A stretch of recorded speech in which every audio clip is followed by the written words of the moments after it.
Explain what's your mindset and how you feel going through this process right now. And number two, and how did the injury occur from your point of view? Well, I think I drove right. I tried to stop on a dime, and I've done it thousands of times. And I think Clay, I tried to get out of it with my knee. I tried to stop myself and all my force was on that knee. And I believe Clay hit it, and it hit it in the right spot at the right time, and fractured my kneecap. It's a tough situation to be in, especially in the finals at the biggest stage. It's dealing with injuries all throughout the playoffs is definitely tough, and it's a test to your will. But for me to go out like that, fractured kneecap out 3 to 4 months, it's tough to definitely process. But having the teammates that I have and the coaching staff and the organization I'm part of, it makes that process a lot easier.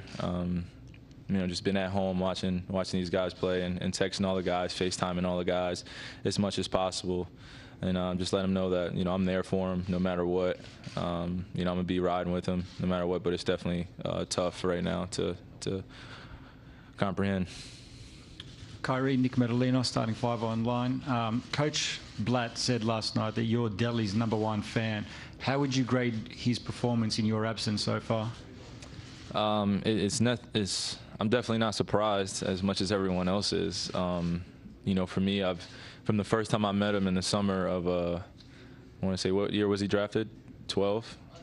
Oh, excuse me. Well, we were in summer workouts in Vegas together, so, first time I went to Vegas, first time I played against him, he commanded my respect. And, whether that be in a pickup game or us playing, a scrimmage in practice, it was going to be hard fought, and I knew exactly what I was getting myself into. So, once you step into that, I want to call it a ring with Delly, you better be ready to rumble. So, for anyone that's ready to go, he's ready to go all the time. Tom, on the left. Tom Withers, Associated Press. Kyrie, last week you spoke eloquently about how you become a fan of LeBron and how your relationship with him has grown. How in awe have you been about what he's been able to do in this series?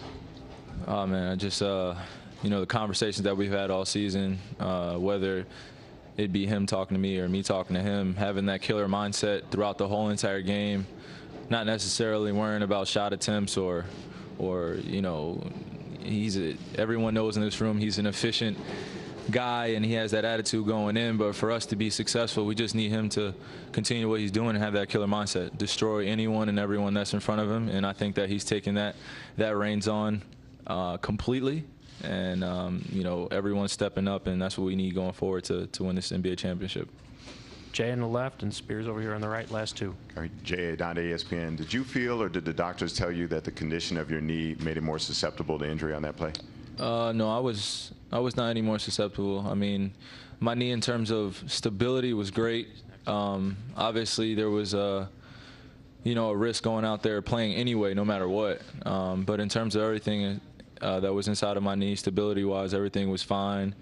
I trusted my trainers. I trusted my body. It was just a freak play. I felt good throughout the whole entire game. It wasn't about the minutes or anything like that everyone wants to kind of speculate about our training staff. It was me who decided to go out and play, put my body on the line. It happened in overtime. I mean, it could have happened at any given moment in the game, but in terms of me going out there, I felt great.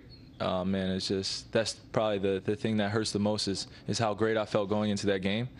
And then for one freak moment, how it could all, kind of end for 3 to 4 months. So, I mean, I wouldn't do it any different. Like I said on my Instagram post, I wouldn't, or on Twitter, I don't have any regrets for the decisions that I've made. Trust our organization, trust our training staff to the full extent.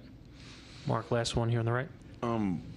What would it mean after everything that you guys have gone through, you've gone through, to get a championship? And do you find some, I guess, satisfaction at least you got to play in a game, or is it just? At